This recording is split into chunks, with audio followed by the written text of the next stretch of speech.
अब हम बात करते हैं एक दूसरे लॉ की, जिसे कहते हैं Wien's displacement law. Wien's displacement law किस पर बेस है? ये बेस है मैक्सवेल डिस्ट्रीब्यूशन पे। मैक्सवेल ने क्या कहा कि जब हम स्पेक्ट्रल एमिसिव पावर देखते हैं किसी भी बॉडी का, तो हम स्पेक्ट्रल एमिसिव पावर में क्या देखते हैं कि जैसे जैसे बॉडी का टेम्परेचर बढ़ता है, वैसे तो आपकी बॉडी जो है वो किसी भी टेम्परेचर पे अदर देन 0 केल्विन सभी रेडिएशन के वेवलेंथ इमिट कर रही होगी, लेकिन हर टेम्परेचर पे एक पर्टिकुलर वेवलेंथ का रेडिएशन होगा जो सबसे ज़्यादा इंटेंस होगा। फॉर एग्जांपल चारकोल को आपने गर्म किया तो इनिशियली वो आपको ब्लैक लग रहा था, फिर जैसे ही वो गर्म हुआ तो वो आपको ब्लड रेड दिखेगा, फिर वो ऑरेंज दिखेगा, फिर वो येलो दिखेगा। और जैसे जैसे आप टेम्परेचर बढ़ाते जाओगे, ऐसा नहीं है कि उसमें बाकी कलर्स के इमिशन नहीं है, हैं, लेकिन सबसे इंटेंस इमिशन जिस रेडिएशन का है वो वेवलेंथ टेम्परेचर के साथ कम होती जाती है। यहाँ आप देख सकते हो आपका टेम्परेचर जैसे जैसे बढ़ता जा रहा है वैसे वैसे आपकी वेवलेंथ जिस पर कि आपको स्पेक्ट्रल एमिसिव पावर सबसे ज़्यादा मिल रही थी वो वेवलेंथ कम होती जा रही है।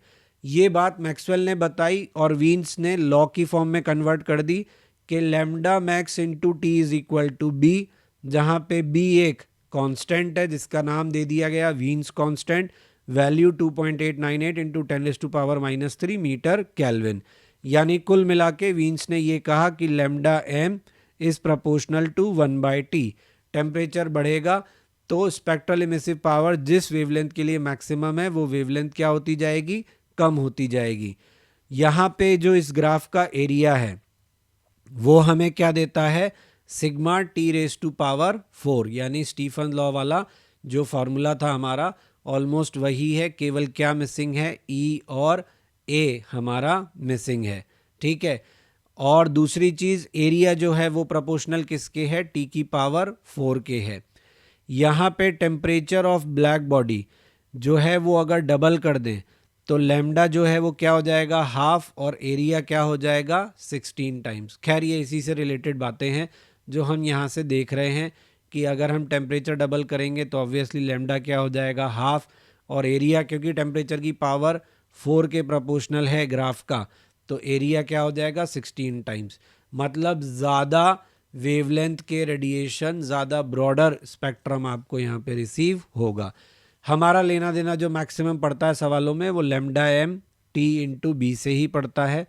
अब आखिरी लॉ रेडिएशन का जो है वो है Newton's law of cooling.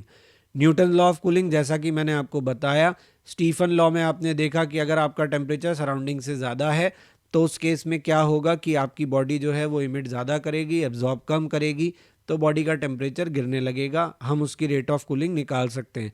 But Stephen ने जो बात करी वो बड़े मैटर में थी, मतलब हमने चांद तारों टाइप की बातें करी कि सन का टेम्परेचर इतना है, अर्थ का टेम्परेचर इतना है, एट्सेट्रा।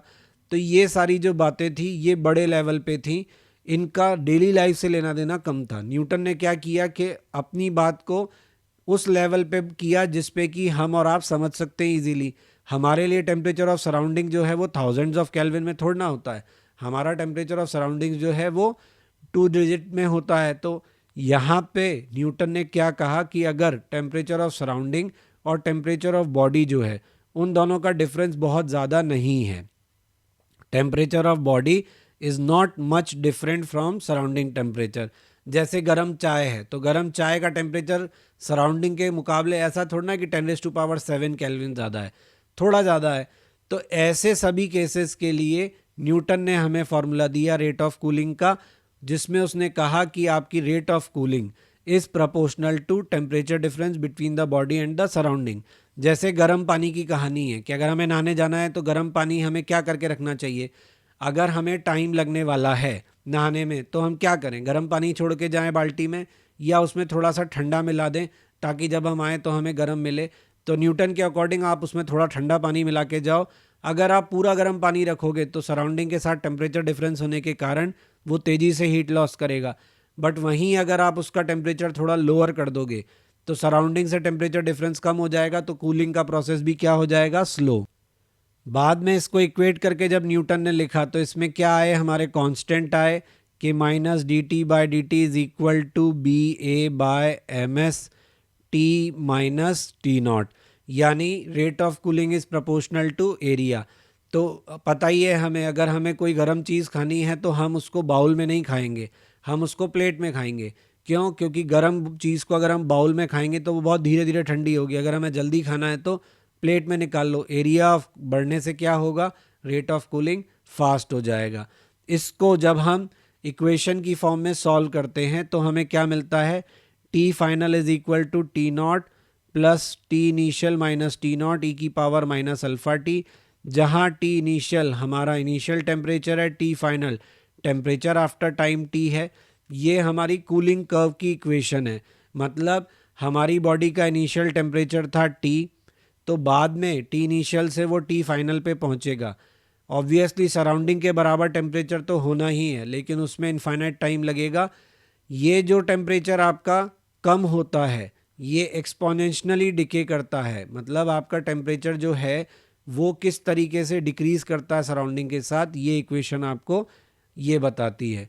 दूसरी फॉर्म है इसकी alpha T is equal to log T initial minus T not T final minus T not. यहाँ लॉग की फॉर्म में भी आप इसको लिख सकते हो। तो उस केस में क्या होगा? आपका ये जो ग्राफ है ये स्ट्रेट लाइन ग्राफ बन जाएगा। तो हमें इस इक्वेशन का भी यूज़ करना पड़ सकता है या कूलिंग कर्व की इक्वेशन का भी। वैसे इसका कम ही यूज़ आता है, हमें मेजरली इसी का यूज़ आता है। अच्छा, लोग यहाँ सोचते हैं कि टी का वैल्यू क्या रखें, इनिशियल टेम्परेचर रखें या फाइनल रखें। तो मैं बता दूं सवालों में टी की वैल्यू आप यहाँ जो रखोगे वो T initial plus T final divide by 2 रखोगे, मतलब एवरेज वैल्यू। तो आपको क्वेश्चन में कहा कि 30 डिग्री पे आपकी चाय है, सराउंडिंग 20 डिग्री पे है, अब 30 से आपकी जो चाय है वो 25 पे आ गई 5 मिनट में। तो बताओ 25 से 20 आने में कितना टाइम लगेगा? तो यहाँ आपको टेम्परेचर जो बॉडी का लेना होगा वो T initial T final divide by 2 लेना होगा। अल्फ़ा यहाँ पे क्या है? तो अल्फ़ा कांस्टेंट है जिसका वैल्यू ये होता है।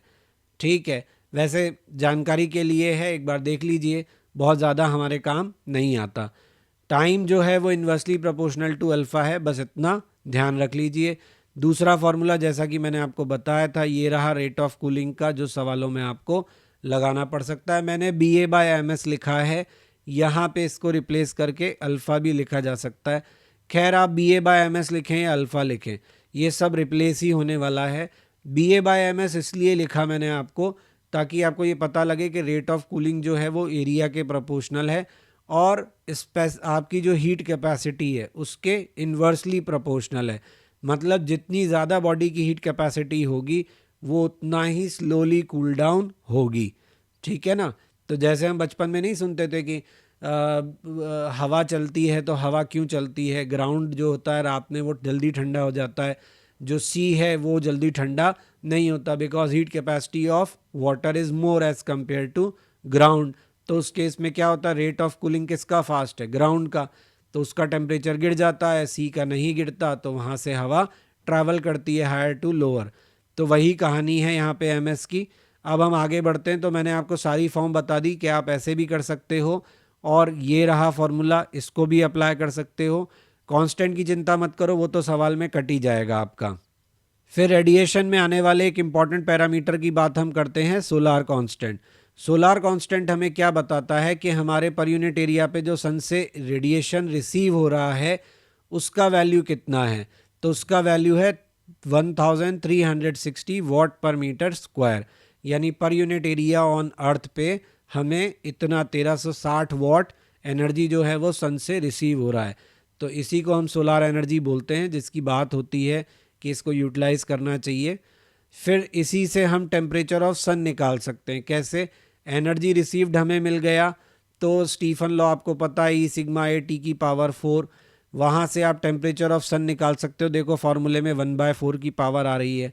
तो यहाँ से टेम्परेचर ऑफ सन कैलकुलेट हुआ तो कितना आया सन का टेम्परेचर? 5800 केल्विन। ठीक है, अब क्वेश्चन प्रैक्टिस करते हैं। क्वेश्चन में हमें दिया है कि lambda M for the moon is this much, find its temperature. तो मैंने आपको बताया था फॉर्मूला, लैम्डा एम टी बराबर बी। तो टी कितना हो जाएगा? B upon lambda M.